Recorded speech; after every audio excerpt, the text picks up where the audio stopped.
Guys, so for today's video, we are going to do a first impression and wear test of the new Pure Cosmetics Push-Up 4-in-1 Sculpting Concealer. So this will be on the Ulta website the day this video goes up, and I believe it will be in stores starting sometime in March. So this is a brand new product from Pure, and it's kind of the, I guess, sister product to the 4-in-1 Love Your Selfie Longwear Foundation and Concealer from Pure. So this product has been out for a while. I actually just got it though because it was like 30% off at Macy's. And I've heard good things about it. Geek Out of Water and Raw Beauty Christie, I think, both really like this product. So I thought it would be perfect to try these two together. And I also thought, because this markets itself as a foundation and concealer, I might try to use it as a concealer underneath my eyes on one eye and then use this on the other eye and kind of see how they compare. So I might try that out. Okay, so I have nothing on my face. I just have my skincare, sunscreen, that sort of thing. So I always start off with a corrector. This one is from Charlotte Tilbury. And often I will use the Glossier Fuchsia Dew as like a priming, hydrating step. But I want to see the finish of the foundation as it actually is without that. I pretty much always use a corrector though, so I feel like to evaluate the concealer properly, I need that. All right, so I have the shade LN2, and that is also the shade of the concealer I have. I'm not sure if they will have more shades in this. I think this might have been the lightest shade on the Ulta website. I should mention that I got it early because it was like a early perk for platinum or diamond members from Ulta, so that's how I have it earlier. But yeah, this is the shade that Pure recommended based on other shades. They have one of those like foundation finder type doohickeys. So, as I said, LN2. And this isn't explicitly a review of the foundation, but I'm going to try and remember to only start with half my face. And if you're not aware, it has the pump. And then it also, if you unscrew it, has a doe foot, which I am not crazy about that, kind of dipping and putting it back in, so I might just stick with the pump. Okay, so that is what it looks like on my hand. And before we actually apply it, I'll zoom you guys in. All right, so try to keep my hair out of my face here.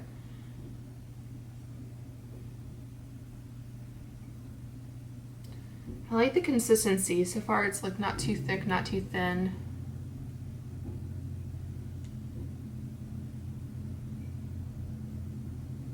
And I'm going to apply it using this Complex Culture angled foundation brush, which is kind of in a triangular shape. Okay, this is very dense. Doesn't have a lot of give to it. I just got this in my Ipsy Glam Bag X box. So that video will be up shortly. Okay, I don't really love this brush. I mean, it's kind of distributing the product, but I feel like it needs more give to it.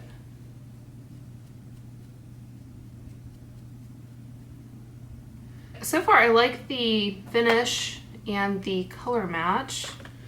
I'm going to take a Beauty Blender sponge and just go over that to make sure it's all blended.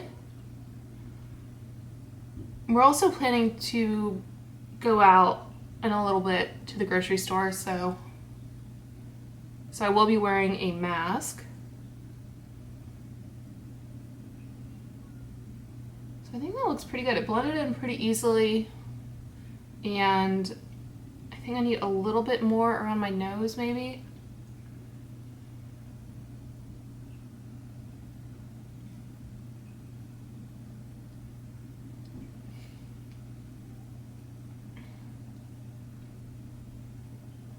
don't think I'll have to powder this though.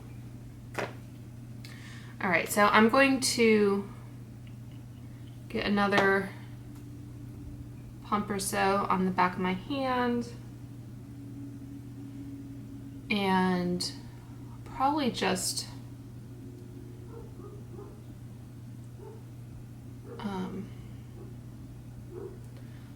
start off with the Beauty Blender and see how that does.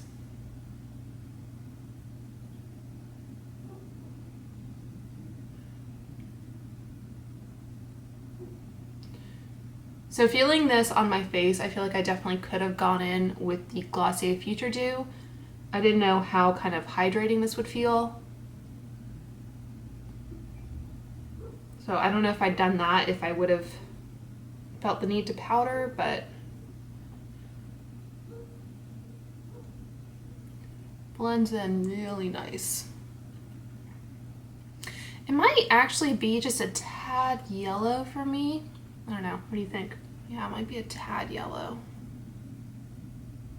Okay, so I'm gonna take some of what's left on my hand here, and I guess I'll go in underneath my right eye.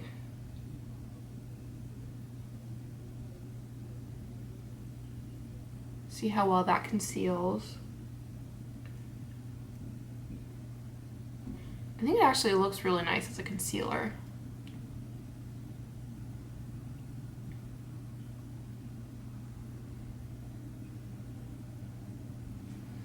So there's the comparison with the foundation as concealer and then just the corrector. All right, so let's break out this concealer. So the interesting thing about this component, I don't know why they always have to do something different. You actually push a button. You see that little silver circle? You push that to, can I do it with this? Okay, it doesn't make like a huge like ejection or anything. So you press that and pull to release it, and then you just click it back. So I've never had a huge problem with concealers like opening, the twist off kind or whatever. So I don't know if there's a reason for that or they just wanted to do something different. So that is what the doe foot looks like. It's very flat, and I guess I'll try to compare the doe foot on the foundation. So by its design, I think the foundation is also a pump, so it has to be, I think, hollow to allow the product up.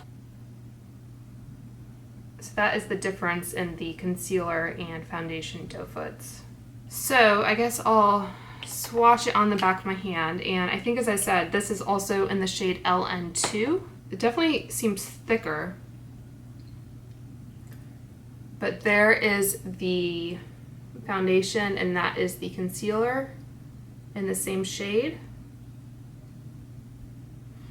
All right, so go in underneath this eye.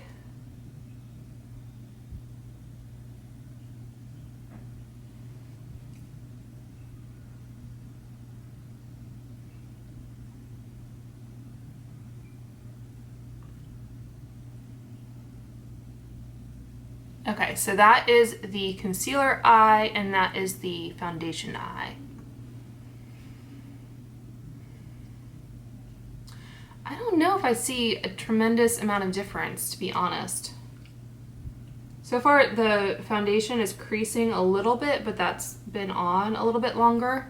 Yeah, so looking at the Pure website as well, it looks like LN2 is the lightest shade. They have a total of 12, 13, 14, 16 shades. So this says on the website, conceal the look of imperfections, brighten the appearance of skin, and lock in hydration with 4-in-1 Sculpting Concealer, your secret weapon for a flawless looking complexion.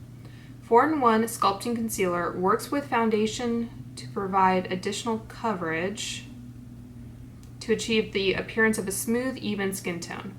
Infused with skin-loving ingredients that partner up with moisture-locking sodium hyaluronate, caffeine, and energy complex, this 4-in-1 Sculpting Concealer blends out seamlessly for buildable, lightweight, medium to full coverage. Contour, sculpt, and highlight while brightening the appearance of the under eye area with ultimate hydration. The convenient push-up design makes for easy on-the-go application in 16 skin-loving shades that work with your skin coverage needs. Okay, so it's been a little bit now. I mean, this is creasing slightly. Again, I'll try and get you as close in as you can.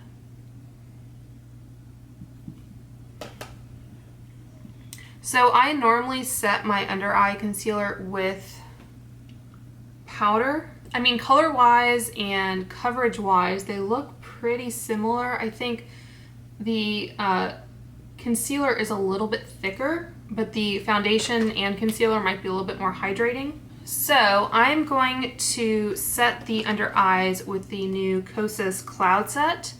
I just did a full face using all Kosas products, including this one, so be sure to check that out. And then I'm going to use a discontinued Real Techniques brush. I saw one from Real Techniques that has come out recently that looks to be a similar shape, which is part of why I like this, because it has that like tapered point to it. So if you are curious about a brush like this, all right. I feel like my skin is pretty set for the most part, so I don't want to like over powder.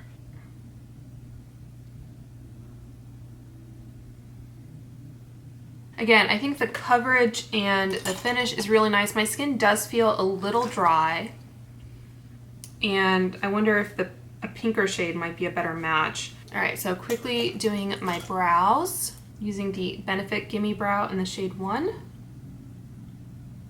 I also wanted to mention that it is mid-February as I'm filming this, and I did use the Pharmacy Honeymoon Glow, I think it is, earlier this morning. So, you know, I used an AHA, and then of course I used moisturizer on top of that and like a more moisturizing sunscreen, but just to give you an idea of kind of the state of my dry skin.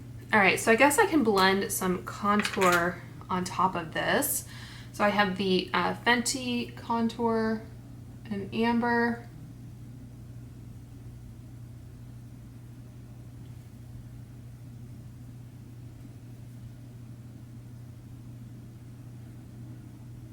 And then I really like the BK 101 brush, which has kind of a slant to it.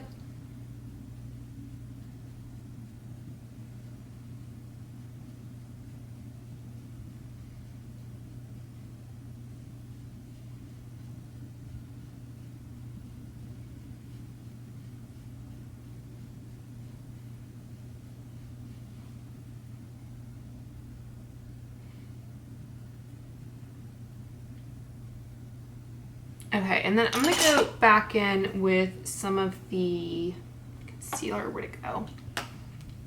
Because I think I tend to remove some of the foundation coverage when I contour. So I'm just gonna do a tiny bit of,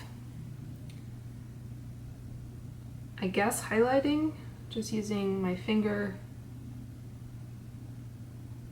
kind of perfect some of that coverage. Okay, and then I'm going to apply a powder bronzer to see how that does. I think I'm going to use the Gucci bronzer with my Rephr number 22 brush.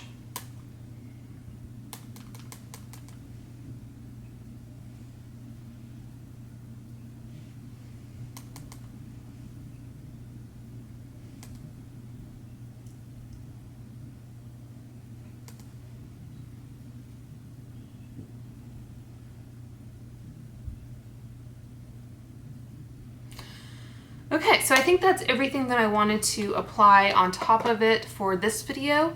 I'm going to do the rest of my makeup, and I will be back in a little bit for a check-in and to let you know how it wore. All right, guys, just giving you one quick look at the foundation and concealer now that the rest of my makeup is applied.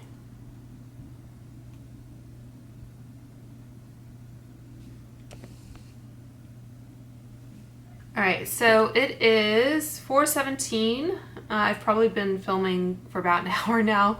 All right, so I'll try to check in after another 6 or 7 hours. Okay, so I just got back in and I just had to show you this mascara that was smeared, transferred all over. You can kind of see my mask lines too. That's what the inside looks like. Lips actually held up pretty well, but yeah, this mascara, no go. Okay guys, so it is the end of the night here and I just wanted to check in with you. So it's about 10:15, so I've had this makeup on I think about 6 hours since I checked in with you last. And as I said, I did go out into the world to get some food. And I don't know if you can tell, but the makeup definitely wore off on my nose, and I don't expect, I guess, perfect wear on my nose wearing a mask. I think that's just a bit too much. It is looking a bit kind of flaky around my nose where it wore off, and I have a couple other like flaky bits like down here and like right here. So on the whole, for the foundation, like, I think it wore okay, and it actually felt a little bit more comfortable after I had it on for a while. I did order some different shades from Pure Cosmetics. So they do this nice thing where they have like little sample sizes, so you can get I think 3 for $15. So I got some different shades to try out in this foundation, but I think on the whole, the finish and the color match I think might be better suited for the summer months, just to let you know. But for the concealer here, I think honestly, so you can probably see some flaking there from the mascara. So I wore the Pat McGrath Fetish Eyes mascara, but honestly I think between the foundation and the concealer, I think I would honestly recommend just getting the foundation, even if you were just to use it as a concealer, because I think the finish and the coverage, I think I prefer the concealer in both cases. So I wanted to share with you the concealer is, it's $22 for 0.13 ounces, and the foundation is $36 for 1 fluid ounce. So I think you're getting a much better kind of bang for your buck using the foundation, and you can also use it as like a concealer with the doe foot here if you prefer. So I think if I were to recommend any of these products, I would recommend the foundation. I don't know that this is the most kind of dry skin in winter friendly product, but I think it does a decent job with the coverage and the finish. And like I said, like, I might try a few different shades just to see if I can get a better shade match, but it doesn't crease. It does kind of exacerbate some of the dry patches I have and that sort of thing, but I think using a mask in winter over dry skin over a foundation is just a lot to ask. So I'm not too kind of broken up about it. So yeah, I'd say on the whole, you can probably skip out on this concealer. I would definitely recommend using the foundation in lieu of it. So let me know what you guys think. Are you interested in this concealer, or are you going to pass on it? Either way, let me know. And if you haven't already, please subscribe, and I will talk to you soon.